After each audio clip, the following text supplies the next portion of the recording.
परिचय। बच्चों, इस चित्र में आप क्या देख सकते हैं? सर, हम एक कुत्ता और उसका पिल्ला देख सकते हैं। सही। इस चित्र में बने बीज क्या समरूप आम का पौधा उत्पन्न कर सकते हैं? नहीं, आम का पौधा आम के बीज से ही उत्पन्न हो सकता है। तुम सही कह रहे हो। तुम्हारे पिताजी के समान कौन दिखता है, तुम या तुम्हारा चचेरा भाई? मैं अपने पिताजी के एकदम समान दिखूंगा। नहीं, समान संतति उत्पन्न करने की यह घटना विभिन्न जीनों की वंशागति पर निर्भर करती है।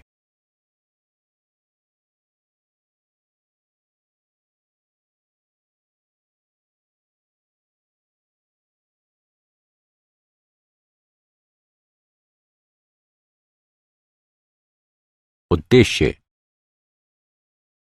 इस पाठ के अंत में आप निम्न करने में सक्षम हो जाएंगे: मेंडल के वंशागति के नियम समझना, एक जीन के वंशागति प्रतिरूप को समझना, वंशागति के विभिन्न नियमों की पहचान करना, पनेट वर्ग और इसकी गणना को समझना, परीक्षार्थ संकर की पहचान करना।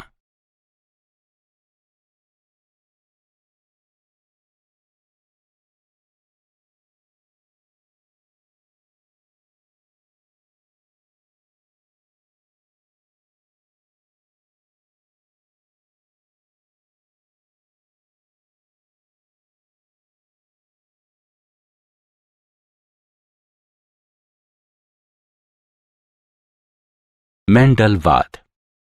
मेंडल को आनुवंशिकता का जनक कहा जाता है।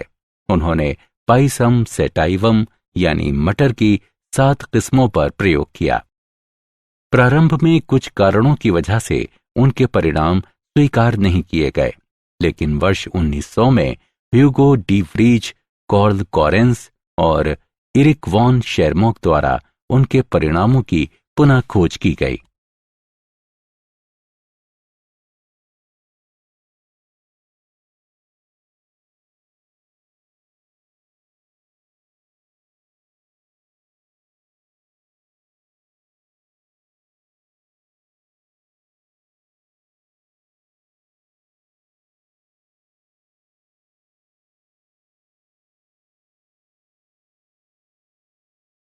पाइसम सेटाइवम मटर का पौधा, इसके 7 विशेषक।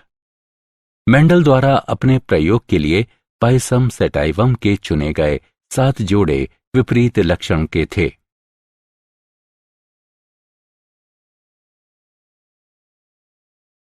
मटर का पौधा ही क्यों? मेंडल ने अपने प्रयोग के लिए मटर के पौधे का चयन निम्नलिखित कारणों से किया। विशेषकों के लिए मटर के पौधे की अनेक किस्में वैकल्पिक रूपों के साथ उपलब्ध थीं। मटर के पौधों में स्वपरागण होता है, इसलिए शुद्ध नस्ल आसानी से प्राप्त की जा सकती थी। मटर का पौधा आसानी से वृद्धि कर सकता है। मटर के पौधे में छोटी जीवन अवधि होती है। इसके पुष्प द्विलिंगी होते हैं। मेंडल के प्रयोग के चरण। मेंडल का प्रयोग 3 चरणों में संपन्न किया गया। वास्तविक प्रजनन। मेंडल द्वारा नोट किए गए 7 लक्षण जनकों से संतति में पहुंचते हैं कि नहीं, ये जानने के लिए उन्होंने 7 प्रकार के पौधों से स्वपरागण द्वारा उत्पन्न बीज लिए। मेंडल ने इन सभी को शुद्ध लक्षण नाम दिया। शुद्ध पौधों का संकरण। पौधों की 2 अलग अलग किस्मों पर परागण से संकर पौधे उत्पन्न करती है, जो F1 पीढ़ी बनाते हैं। संकरों में स्वपरागण। F2 पीढ़ी उत्पन्न करने के लिए प्रत्येक F1 संतति का स्वपरागण कराया गया।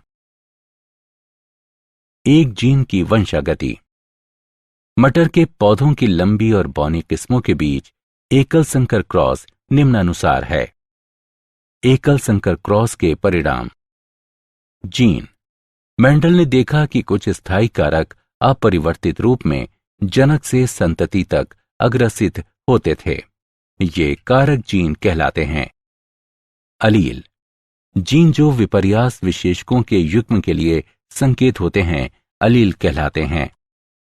समयुग्मजी जीव, अलील के समान युग्म वाले जीव। विषम युग्मजी जीव, अलील के अलग अलग युग्मों वाले जीव।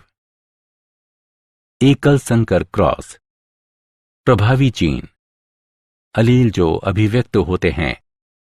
अप्रभावी जीन, जीन जो अभिव्यक्त नहीं होते हैं या प्रभावी जीन की अनुपस्थिति में अभिव्यक्त होते हैं। जीनोटाइप, किसी लक्षण की संबंधित अभिव्यक्ति के लिए आनुवंशिक संगठन। फिनोटाइप, दो जीनों के संयोजन के कारण दिखाई देने वाली दृश्य अभिव्यक्ति।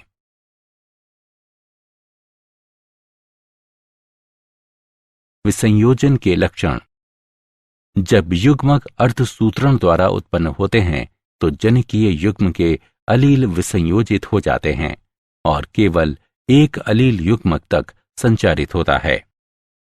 अलील का यह विसंयोजन एक यादृच्छिक प्रक्रिया है और इसलिए युग्मक में कोई एक अलील होने की संभावना 50% होती है।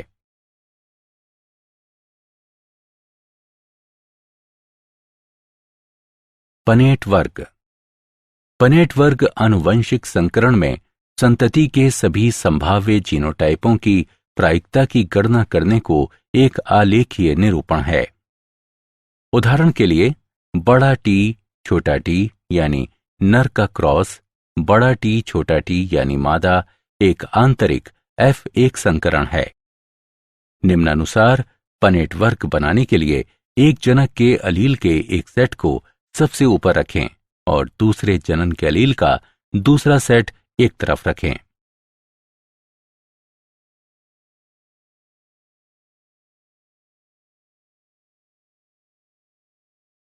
पनेट वर्ग की गणना करना। निम्नलिखित उदाहरण में दर्शाए गए रूप में अलील को केवल एक साथ जोड़कर संतति की अलील संरचना का निर्धारण करें।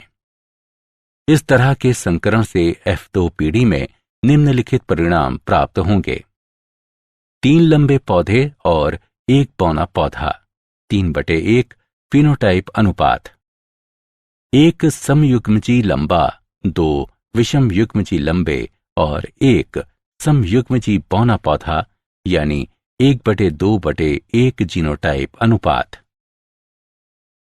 परीक्षार्थ संकरण, संतति का जीनोटाइप इसके प्रजनन अप्रभावी प्रकार के साथ संतति द्वारा ज्ञात किया जा सकता है। ऐसा संकरण परीक्षार्थ संकरण कहलाता है। उदाहरण के लिए लंबे पौधे के फिनोटाइप में जीनोटाइप 2 बड़े टी या बड़ा टी छोटा टी हो सकता है।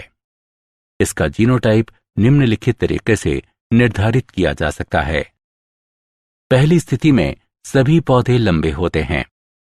इस प्रकार परीक्षार्थ पौधे का जीनोटाइप 2 बड़े टी हैं।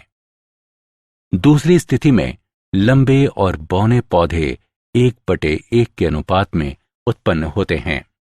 इस प्रकार परीक्षार्थ पौधे का जीनोटाइप बड़ा टी छोटा टी है। वंशागति के नियम। मेंडल के सिद्धांत या वंशागति के नियम हैं: प्रभाविता नियम। इस नियम के अनुसार जोड़े में एक कारक स्वयं को अभिव्यक्त करता है और F1 पीढ़ी में दूसरे की अभिव्यक्ति को रोकता है। विसंयोजन नियम।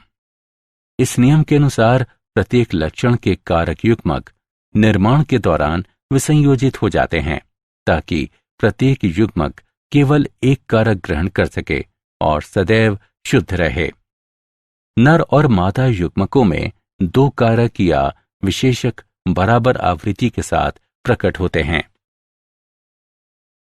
अपूर्ण प्रभाविता, सह प्रभाविता और बहुअलील। अपूर्ण प्रभाविता ये तब होती है जब एक निश्चित विशेषक के लिए कोई भी अलील प्रभावी नहीं होता है। इस प्रकार विषम युग्मजीव व्यष्टियों में एक मध्यवर्ती अभिव्यक्ति पाई जाती है।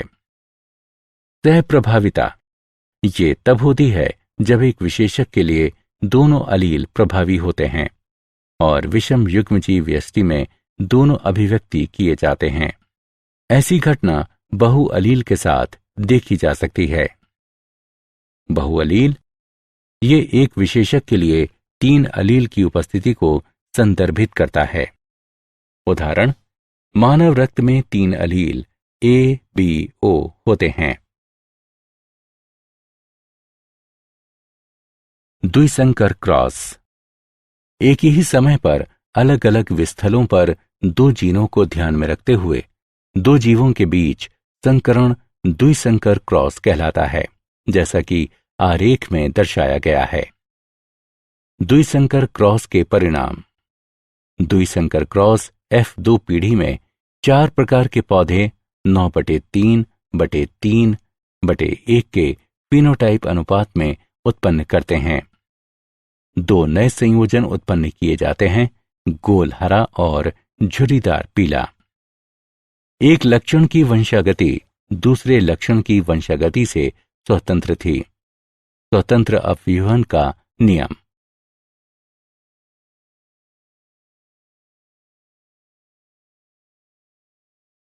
स्वतंत्र अपव्यूहन का नियम। स्वतंत्र अपव्यूहन का नियम समजात गुणसूत्र के विभिन्न जोड़ों में स्थित कारकों या अलील के विभिन्न लक्षण युग्मक निर्माण के दौरान अपने विसंयोजन में एक दूसरे से स्वतंत्र होते हैं और निषेचन द्वारा संतति में एक साथ आ जाते हैं। क्या आप जानते हैं, पादप जीनों का अध्ययन करने के लिए मेंडल के नियमों का अनुप्रयोग द्वितीय पीढ़ी के जैव ईंधनों के लिए महत्वपूर्ण संपृक्त ऊर्जा फसलों को उत्पन्न करने के लिए लागू किए जाते हैं, जैसा कि सोयाबीन उत्पादों की किस्में। सारांश। आइए हमने जो कुछ सीखा है उसे संक्षेप में दोहराएं। मेंडल ने सबसे पहले इस घटना का क्रमबद्ध अध्ययन किया।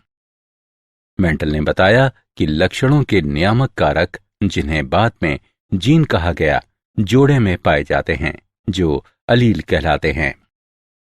उन्होंने देखा कि संतति में लक्षणों की अभिव्यक्ति भिन्न प्रथम पीढ़ी यानी F1, द्वितीय पीढ़ी F2 और अगली पीढ़ियों में एक निश्चित प्रकार से होती है। अप्रभावी लक्षणों की अभिव्यक्ति केवल समयुग्मजी अवस्था में होती है। द्विसंकर क्रॉस में अभिव्यक्त फिनोटाइप अनुपात 9/3/3/1 है। वंशागति के 3 नियम प्रस्तुत करते हैं: प्रभावी विसंयोजन का नियम और स्वतंत्र अपव्यूहन का नियम। मानव रक्त समूह में एक विशेषक A-B-O के लिए 3 अलील होते हैं। अपूर्ण प्रभाविता तब होती है जब एक निश्चित विशेषक के लिए कोई भी अलील प्रभावी नहीं होता है।